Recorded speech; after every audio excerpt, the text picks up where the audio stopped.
Édition du Festival international du film oriental de Genève, placée sous le signe de l'éloge de la différence.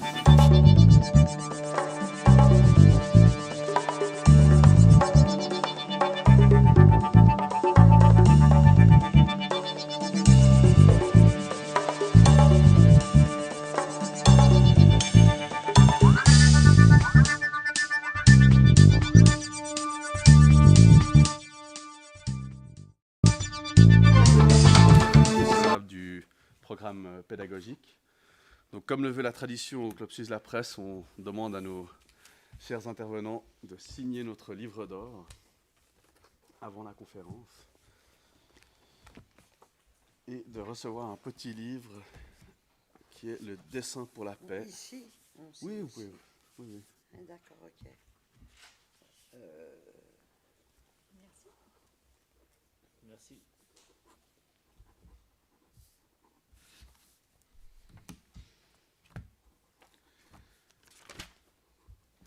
Et c'est Madame Wenger qui va commencer à nous parler de cette 14e édition.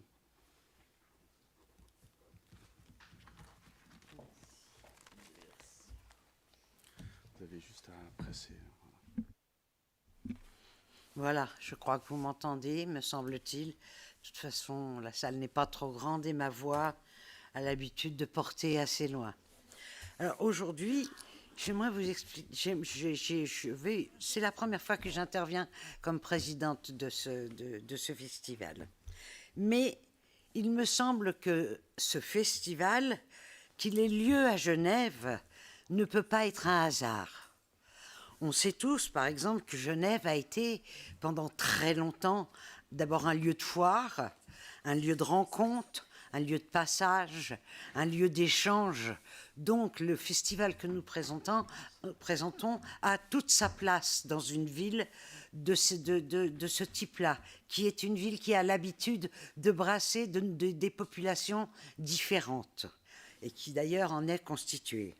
Alors j'aimerais vous dire d'abord que à Genève, qui est une petite ville, et vous le savez tous, nous n'avons que 220 000 habitants et 500 000 sur tout le canton, quand on pousse un tout petit peu, il y a 23 organisations internationales. Il y a 250 ONG, et c'est probablement la ville qui accueille le plus d'organisations internationales dans le monde. Alors c'est un petit peu toujours le contraste entre cette importance internationale et la ville, qu'est réellement Genève. Alors je ne vais pas vous faire la liste des organisations, à moins que ça vous amuse. Il y a la Croix-Rouge, il y a l'OMS, l'OMC, le CERN qui est un lieu en ce moment donc, que tout le monde observe en ce moment avec l'histoire du trou noir, mais Genève n'en est pas un, je vous le garantis.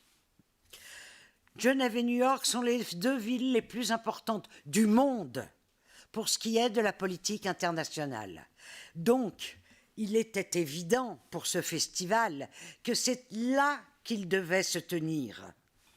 Il doit se tenir à Genève pour plusieurs raisons. La première, c'est qu'en ce moment, nous vivons de multiples conflits et on a un peu perdu de vue l'importance des cultures de l'Orient. Elles sont nombreuses, elles sont diverses, mais surtout ce qu'on a oublié ici, c'est l'importance de ces cultures sur notre culture d'Occident. Et nous devons à l'Orient de nombreuses choses. Alors, je ne vous parlerai ni des mathématiques, ni de l'astronomie, ni de, par exemple, la traduction des philosophes, par exemple, qui a été faite par des Arabes. Donc, on oublie avec ces conflits que nous avons affaire à de grandes cultures et des cultures millénaires, qu'elles sont toutes différentes, mais que néanmoins, quand on les regarde et quand on les analyse et quand on vit un petit peu ces films que M. Ouchy va vous présenter, on se rendra compte qu'elles sont différentes et en même temps universelles. différentes dans la manière d'exprimer, mais universelles dans le fond de ce qu'elles expriment. Et ce fond, c'est l'humanité. Et nous sommes très fiers de présenter ce festival ici à Genève pour toutes ces raisons. Alors, je vous remercie de m'avoir écouté parce que j'étais un petit peu bavarde. Maintenant, je vais donner la parole à notre directeur artistique, Monsieur Ouchy, qui va vous donner plus de détails. Je vous remercie de votre aimable audition. Ça marche? Ouais, c'est bon. Madame, Messieurs, bonjour. Je vous remercie d'être venus pour nous écouter. Contre toute norme de communication qui nécessite une préparation, moi j'ai du mal à me préparer, donc je vais aller beaucoup avec le sentiment, l'improvisation et la réaction. Mais dans un premier temps quand même, comme nous l'avons écrit dans notre communiqué, ce qui se passe en Orient nous concerne directement.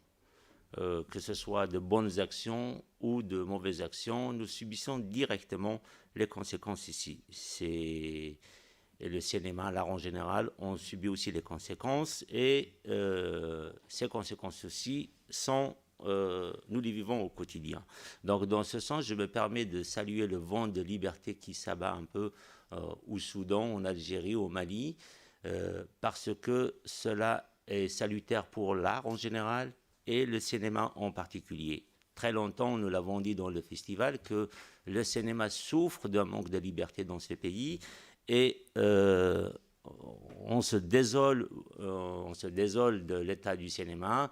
Nous le constatons dans notre recherche de films. Nous avons du mal à trouver des films de qualité, non pas parce qu'il y a beaucoup de festivals, mais parce que la production souffre d'un contrôle terrible. Nous saluons ce vent de liberté parce qu'il y a deux particularités que nous, de l'Occident, on doit voir. Dans un premier temps, c'est le pacifisme dans lequel les choses se déroulent. Au Soudan, un président est tombé grâce à des manifestations pacifiques. En Algérie, on assiste au même scénario. Et le deuxième, qui n'est pas des moindres, c'est la présence des femmes dans ces mouvements. Nous avons constaté que le symbole de la lutte au Soudan est une femme. Une photo qui circule sur les réseaux sociaux, et en Algérie, il y en a plusieurs. Alors, ceci étant dit, donc, je vais rentrer de plein pied dans le programme du FIFOG 2019, 14e édition. La 14e édition est placée sous l'éloge de la différence. Donc, éloge de la différence, commençons par parler de la singularité du FIFOG, qui est un festival unique qui montre un cinéma d'auteur, un cinéma méconnu, qui jusque-là, nous avons pratiquement les mêmes caractéristiques des autres festivals, mais nous mettons l'accent beaucoup sur des voix qui sont inaudibles. Généralement, la plupart des réalisateurs qui viennent ne sont pas connus en Occident. Donc nous sommes un festival de découverte.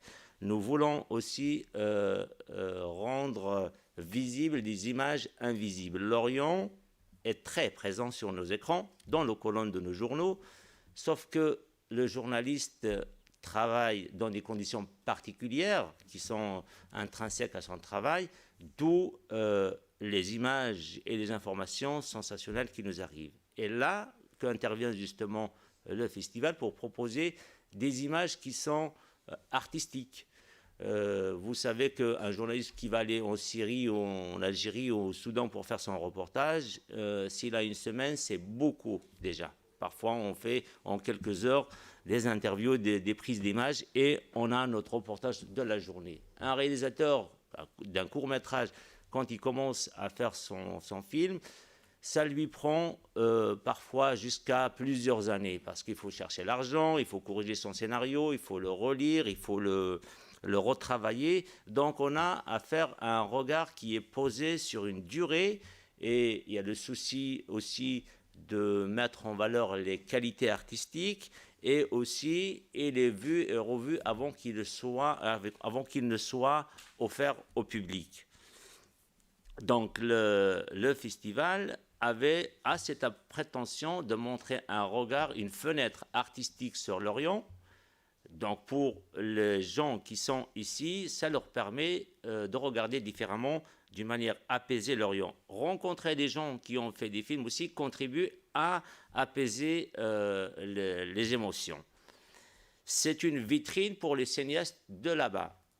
Un jeune Irakien ou un jeune Syrien qui fait un film pendant des années dans des conditions terribles, parfois au risque de sa vie, trouve, quand il est sélectionné à Genève, chose qui peut paraître banale aujourd'hui et qu'il a un prix donné par des jeunes écoliers genevois, chose qui peut paraître banale ici, mais pour eux, c'est quelque chose d'extraordinaire. Dans ce sens, nous contribuons à donner du courage afin que la liberté soit toujours au rendez-vous.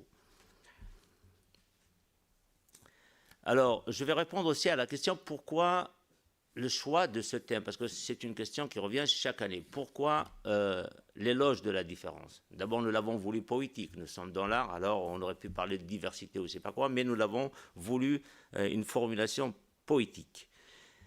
Nous avons constaté qu'il y a deux mouvements qui dominent pratiquement la pensée aujourd'hui dans le monde. Il y a les replis identitaires, les gens insécurisés se réfugient en communauté, ou nous avons des visions globalisantes qui nous proposent de la prospérité en globalisant les schémas de pensée et de vie. Et dans les deux cas, les deux pensées souffrent soit justement de mettre en valeur la différence ou de trop la mettre sans l'ouverture.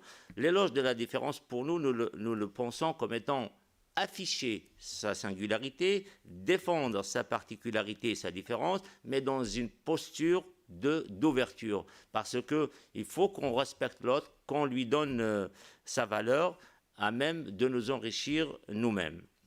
Cela nous éloignerait justement de toutes les conséquences que ces deux mouvements de pensée produisent, le racisme et la violence. Le cinéma nous permet justement, comme étant un art de consommation collectif, qui se vit, qui se partage, nous pensons qu'il peut contribuer à la pacification des sociétés et à canaliser les violences. Édition 2019, donc présente à peu près 83 films. Vous avez une liste, enfin pas une liste, mais le FIFOG en chiffres, on a essayé un peu de synthétiser les éléments importants du programme 2019.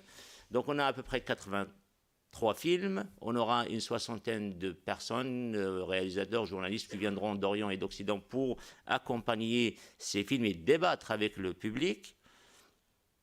Et on reproduit nos compétitions classiques qui sont la compétition officielle, la critique, le court-métrage et les scolaires.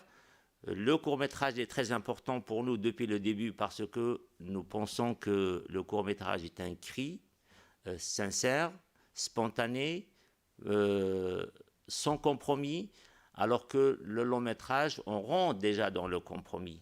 Dès qu'il y a de l'argent, un film coûte cher, il faut faire un montage financier complexe et à chaque fois qu'il y a de l'argent qui rentre, le réalisateur est amené à négocier une partie de sa liberté. Nouvelle technologie aidante, les réalisateurs, les jeunes, font des films dans un cadre solidaire et nous pensons que même si la qualité devient à manquer, nous pouvons retrouver de la spontanéité, de la sincérité et ou plus de vérité. C'est dans ce sens aussi que nous sommes allés, en plus d'encourager les jeunes qui font des films, à encourager les jeunes à regarder des films. Et dans ce sens, je vais faire un pont et passer le relais à Madame Alba Bionda, qui est responsable du programme scolaire, qui va vous expliquer plus au sujet de ce programme. Merci de m'avoir écouté et au plaisir. Bonjour mesdames, bonjour messieurs. Ça fonctionne? Oui. Alors voilà une nouvelle édition du festival qui s'inscrit à la fois dans la continuité tout en promouvant la nouveauté pédagogique. La collaboration entre le festival et l'école se poursuit depuis plusieurs années grâce à la création de jurys scolaires du secondaire 2 composés de jeunes de 15 à 20 ans. Cette année, 2 écoles de culture générale ont renouvelé leur engagement. L'école de culture générale Henri Dunant pour sa 3e année consécutive et l'école de culture générale Ella Maillard à sa 2e participation. Les 2 écoles ont réalisé 2 projets pluridisciplinaires, fédérateurs, de nature différente. À Henri Dunant, un jury de 60 élèves a étudié 4 courts-métrages, de la grammaire du cinéma à l'interprétation des choix esthétiques. Cette sensibilisation aux études cinématographiques a fait partie intégrante du programme de français. Invités à justifier leur point de vue, les élèves ont été eux-mêmes évalués sur la qualité de leur dissertation orale ou de leur argumentation écrite, selon le degré concerné, classe d'insertion, première année ou 2e année. À Ella Maillard, c'est la dimension sociale des 4 courts-métrages qui ont été sélectionnés, qui a été mise en lumière en sciences humaines pour toute une volée de première année pour un jury de 160 élèves.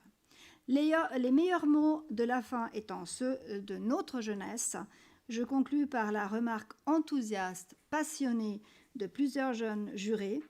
Après cette expérience, nous ne poserons plus un regard naïf et superficiel sur les films dont nous avons découvert la richesse insoupçonnée, tant formelle que thématique.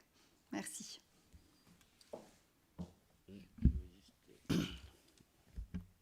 Voilà, je voulais juste rajouter que cette édition vous a été préparée par une équipe dévouée et sont dans la salle, qui soient remerciés sincèrement. Merci. Merci et bravo. Je me permets de lancer une petite question avant de donner la parole peut-être à vous dans la salle. J'avais une question sur l'affiche qui m'a un petit peu interpellé, et puis je voulais peut-être que vous nous expliquiez un petit peu l'affiche de cette 14e édition. Sur quoi, pourquoi vous avez retenu cette affiche, et puis qu'est-ce qu'elle montre à vos yeux, et qu'est-ce que vous voulez signifier par là? C'est pour concurrencer les marques genre Gucci. Elle est belle, mais franchement, c'est flashy. Mais sinon, sérieusement, depuis 3-4 ans, c'est des révélations. On passe 6 mois à chercher une affiche. Très difficile de trouver quelqu'un avec qui vous pouvez être en symbiose, qui peut traduire toutes les idées qui vous traversent.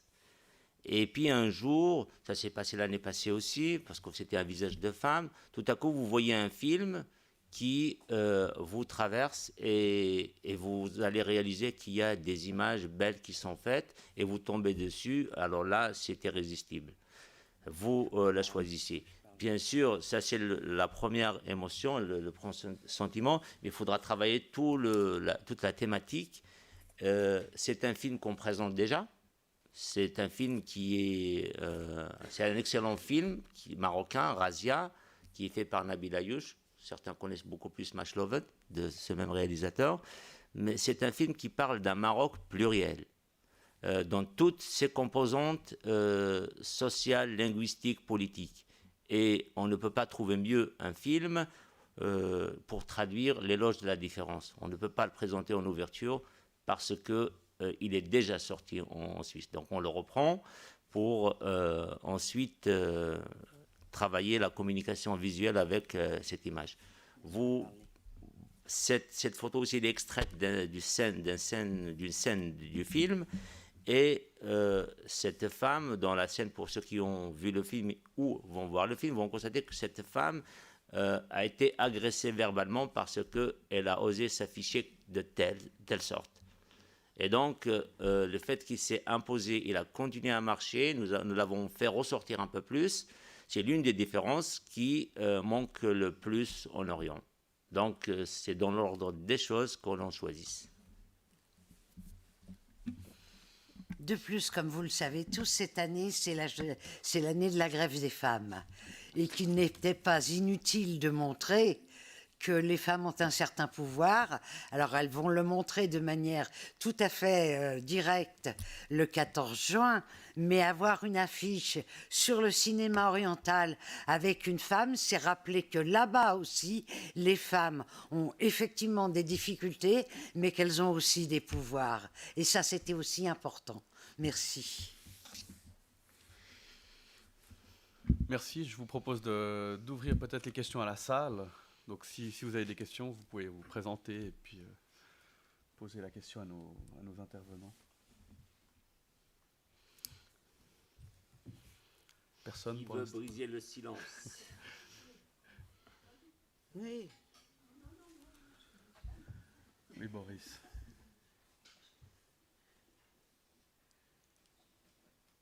On vous entend, Bourissa. Inévitablement, un festival de cette qualité suscite beaucoup de questions. Ma première question ira à Madame Alba Bianda. Qu'appelez-vous la dimension sociale des films qui seront présentés au collège El Amaya? C'est-à-dire qu'on a choisi des critères en fonction de puisqu'il s'agit de projets pluridisciplinaires. Et à El Amaya, ce sont les professeurs de sciences humaines qui ont participé au festival. On a justement choisi, sélectionné des cours où on retrouve des problématiques sociales plutôt qu'individuelles. Il y a dans les films qui ont, par exemple, été sélectionnés à El Amaya, il y a des parcours d'une jeune fille, plus spécifiquement, alors que là, il y a vraiment des communautés dans les cours présentés à El Amaya qui sont confrontées à des problématiques, évidemment, en lien avec la différence. Pourriez-vous être plus spécifique sur les titres de films On peut parler des films. seraient pas assez sociaux et ceux qui le sont un peu de Alors, El Amaya, donc, on a choisi des films. Alors, une communauté, il y a un Suisse, je veux dire, avec une communauté de personnages d'origines différentes qui sont confrontés à une quotidienneté difficile au départ parce qu'il y a une panne d'ascenseur. Et donc, on voit les réactions de cette communauté par rapport à cela. Il y a un film où Iman, dans une communauté française cette fois-ci, va être confondu par des préjugés par rapport à un dessin d'un enfant avec un djihadiste, et puis un djihadiste. Un djihadiste. Et puis, il y aura donc les réactions des différents personnages, justement, de la communauté par rapport à cela, et du regard porté sur cet imam par rapport à cette thématique-là. Et puis, après, il y a la situation des enfants au Maroc, donc avec un enfant qui a un parcours, disons, difficile par rapport à sa situation familiale et puis sa vie dans le désert. Et puis le quatrième m'échappe. C'est quoi le quatrième? Bon, il ne s'agit pas de... Il a la liste normalement dans le dossier de presse. Il ne s'agit pas de lister tous les films, mais oui, c'est des films qui prennent en charge des problèmes que vivent les peuples et qui sont traduits en œuvres artistiques. Et à l'école, cela nous permet à la fois d'apprendre le langage cinématographique et d'avoir une porte ouverte sur les problèmes de la société qui sont... Disons que les films de Henri Dunant, ils avaient une dimension en termes de langage.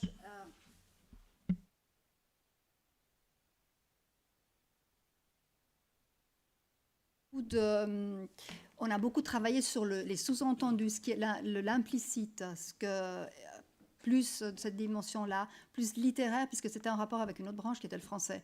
Donc l'approche littéraire en littérature a pu être adaptée à l'analyse cinématographique. Et donc en termes de construction vraiment cinématographique, la film est un peu différent, peut-être un peu moins accessible au départ, où il fallait plus travailler justement sur des contenus implicites.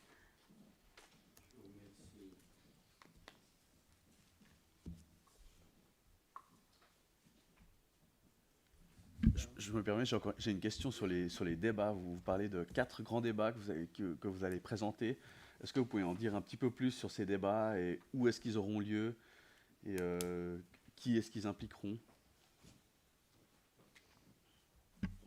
En fait, chaque film est accompagné d'un débat ou d'un mini-débat. C'est quand on a vu que les gens sont frustrés qu'au bout de 20 minutes, les 20 minutes ne suffisent pas pour cerner les contours d'un film et la complexité de la production ou de l'expression.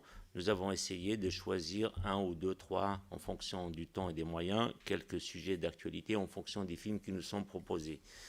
Donc le premier débat il se tiendra au Salon du Livre et ça va parler de l'impact des printemps arabes sur la production intellectuelle en général et cinématographique en particulier. On parle souvent de l'idée que les printemps noirs ont ramené la liberté et donc du coup on aura plus de films, plus de qualité, mais ça c'est très schématique. Nous avons voulu vraiment approcher la question d'une manière plus profonde et cerner toute la complexité de la chose.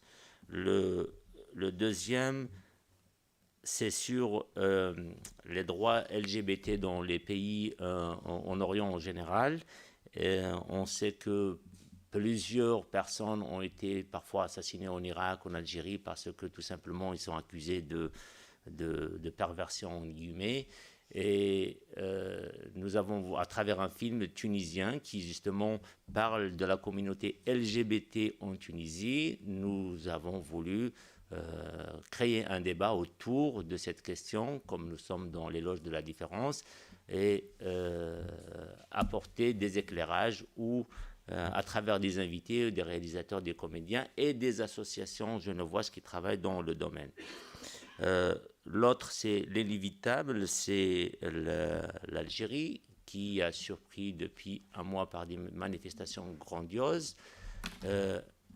Ça me rappelle les printemps arabes, quand on avait commencé à travailler sur la thématique des minorités, et tout à coup le printemps arabe est arrivé, les gens nous ont dit vous surfez sur l'actualité. Notre réponse était de dire non, c'est l'actualité qui nous a rejoints et non pas le contraire.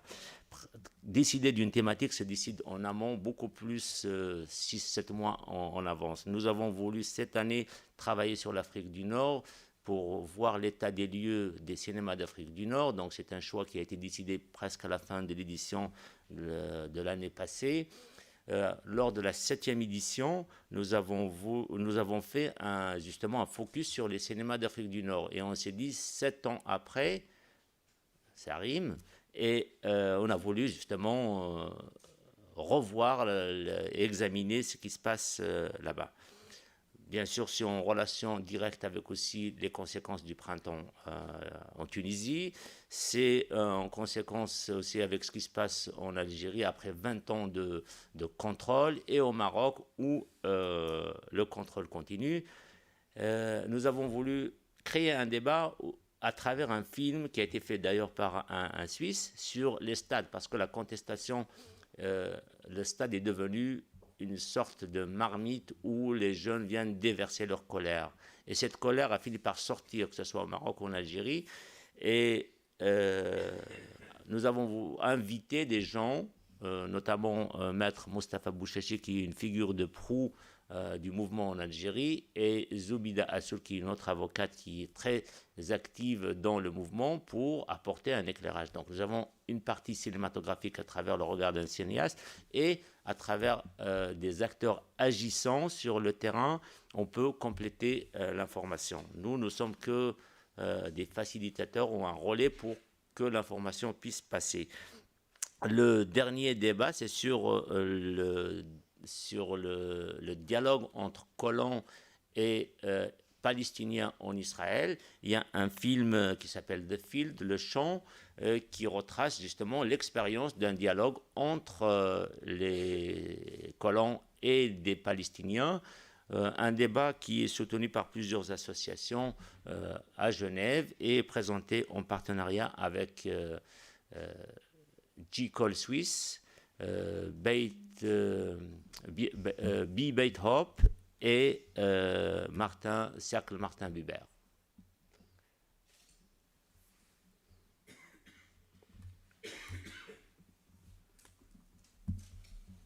J'en ai compté 4, hein, je n'ai pas oublié un quatrième, donc c'est bon. Très bien.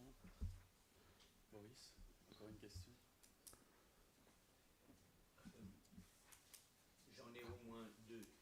je me réfère à votre feuille, le FIFOG en chiffres. D'abord, je vous félicite pour la segmentation que vous avez faite par thème. Ça montre qu'il y a une réflexion sur la programmation. Ce n'est pas le cas à tous les festivals. Je vois qu'il y a, parmi les pays producteurs, il y a bien sûr des pays d'Orient au sens du festival. Il y a des pays européens et même africains et même 2 ou 3 pays d'Asie. Auriez-vous des commentaires à faire? C'est une très bonne chose que les Vietnamiens s'intéressent au monde arabe, si je comprends bien, mais ça mériterait certainement un commentaire. Vous avez à coup sûr beaucoup de choses à dire sur les films autochtones, les films, les coproductions européennes, les films qui viennent de plus loin. Merci pour la question. Je dirais que votre étonnement s'explique par justement un préjugé par rapport au festival. Je ne vois pas pourquoi le Vietnam ne serait pas dans l'Orient. Ah, mais je m'en réjouis, au contraire, je m'en réjouis. Oui, excusez-moi, votre définition de l'Orient, telle que vous l'avez faite lors des premières années du festival, était quand même suffisamment claire pour exclure l'Extrême-Orient. Ce n'était pas, à moins que vous ayez eu des arrière-pensées que je n'ai pas saisies à l'époque, votre festival n'avait pas vocation à devenir un festival de films chinois, japonais et vietnamiens. Non, nous avons, je vais répéter, tu me donnes l'occasion de répéter la définition qu'on se donne de l'Orient. L'Orient ne désigne pas un pays, il désigne une orientation, c'est le levant, c'est l'endroit par lequel le soleil se lève. Et si vous prenez cette destination sans arrêt, vous allez revenir à votre point de départ. On ne le savait pas avant, maintenant on le sait. Et donc, nous avons défini l'Orient comme étant une sphère culturelle qui peut se retrouver en Égypte, aux États-Unis, ici. C'est justement ces mélanges dont Madame Wenger avait parlé au début, cette universalité de la culture. Nous avons dit que nous privilégions des regards croisés. Un Suisse qui regarderait l'Orient nous intéresse et un oriental qui viendrait faire un film purement suisse-allemand où il n'y a pas un mot en arabe nous intéresse. Parce que derrière, au-delà de l'outil, il y a la sensibilité, il y a la vision. Et c'est là, c'est des choses que nous voulons débusquer et montrer. Donc, pour compléter cette réponse, je vous informe que nous recevons régulièrement des films, mais pas seulement un ou deux, beaucoup de Russie, du Kazakhstan, de Chine, du Vietnam, du Bangladesh. Nous avons toujours montré des films du Bangladesh. Cette année, on n'en a pas, mais l'année passée, il y en avait un. On a eu à montrer des films du Japon, de Chine. Mais il est clair que nous n'allons pas faire un festival japonais. Nous n'allons pas faire un festival chinois. Mais Le film du Vietnam, quel est son sujet? C'est un court-métrage qui parle de la jeunesse. Et pourquoi? Parce que le choix ne se fait pas uniquement au niveau de la direction artistique. Les partenaires sont associés aussi. Ça, typiquement, c'est un film qui a été proposé aux écoles. Et il y a un prof qui l'a choisi. Et pour nous, on n'a pas de problème quant à aligner un film vietnamien ou laotien ou autre. Donc, ils ont tous quelque chose en commun, c'est la colonie quand même.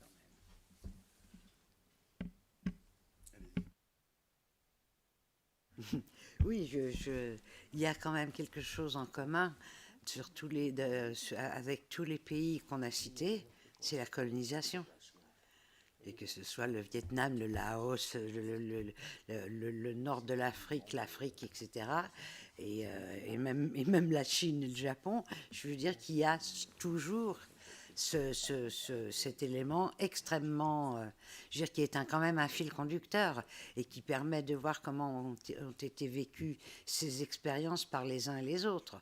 Mais la colonisation est l'un des fils aussi d'analyse. Donc, je ne vois pas de différence d'impossibilité de parler du Vietnam ou du Laos ou du Pakistan, par exemple, et de parler, par exemple, de l'Algérie ou du Maroc. Là, ils ont tous quelque chose en commun et tous le savent. Et j'en viens à ma dernière question, puisque vous tenez à entendre une critique. C'est une question qui est aussi désagréable à poser qu'à entendre, mais je trouverais lâche de la part d'un journaliste de ne pas la poser ou de la poser en privé. Le hasard fait que j'ai entendu au fil de l'année quelques complaintes de stagiaires. Alors je vous accorde que ce n'est pas spécifique au FIFOG. Monsieur Ouchi sait que j'ai énormément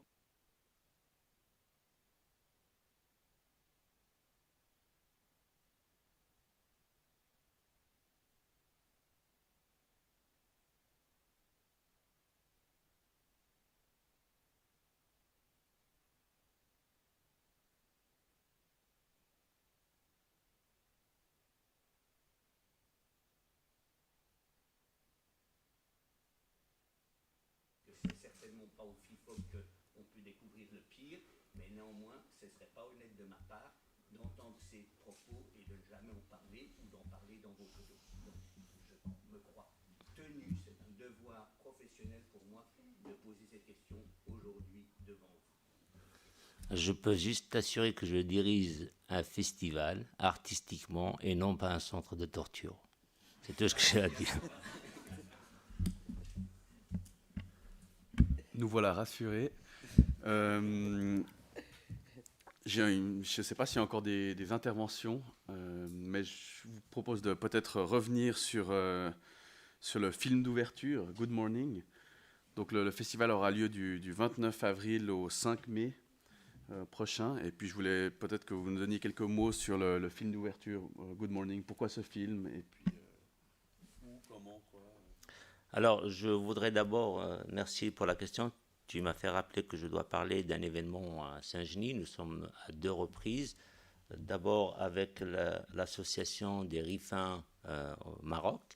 On présente un film sur l'immigration. Et ensuite, le 27 avril, nous, avec une association qui est Berbère du Grand Genève, on célèbre le 39e anniversaire du printemps berbère qui a eu lieu en 1980, quand des militaires ont investi l'université de Tizi Ouzou et ils ont agressé violemment des jeunes. Donc depuis, les Berbères célèbrent cette date. Et c'est ce qui se passe aujourd'hui aussi et indirectement une conséquence de cette lutte. Je reviens au film d'ouverture. Donc, le film d'ouverture, on cherche un film très difficile d'ailleurs à trouver, un film qui soit drôle, qui soit fort, qui soit représentatif de la thématique du festival. Et on l'a trouvé dans le film Good Morning de Bahij Hojaij, qui est un réalisateur qui a présenté ses films à Genève dans le cadre du festival. Donc, c'est un bon point. C'est un film drôle, c'est un autre point positif. Et c'est aussi un film extrêmement dense et riche. Ça parle de 2 amis qui se retrouvent quotidiennement dans un café et ils ont décidé de faire des mots croisés pour lutter contre l'oubli. Ce qui peut paraître banal, mais au Liban, quand on parle d'oubli, ce n'est pas un mot anodin.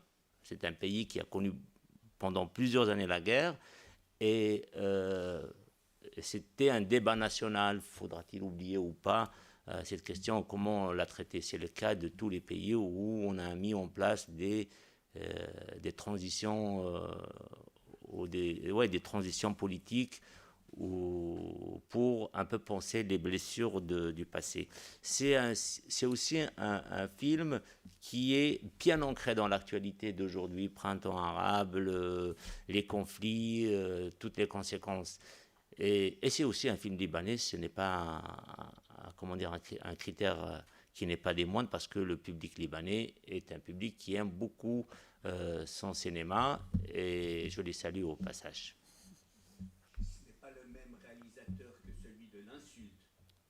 Ce n'est pas le même réalisateur que celui de l'Insulte. L'Insulte, justement, a eu beaucoup de visibilité parce que c'est un film qui a été pris en charge par plusieurs boîtes. Et Ojage a fait un film sur justement les disparus qu'on va reprendre juste avant le film. Ça s'appelle Chatiyadini. Et c'est un réalisateur qui, justement, n'a pas eu la possibilité d'avoir son film exposé comme L'Insulte ou Capharnaüm de Nadine Lebaki. C'est pour ça que le festival préfère présenter un film comme ça qu'un film de Capharnaüm de Nadine Lebaki qui a déjà toute la visibilité qu'un réalisateur peut souhaiter.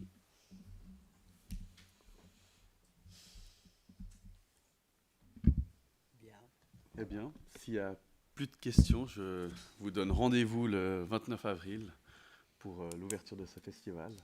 Et vous remercie à tous pour cette belle présentation. Merci. Merci. Voilà. Les invitations pour Palena, parce que c'est la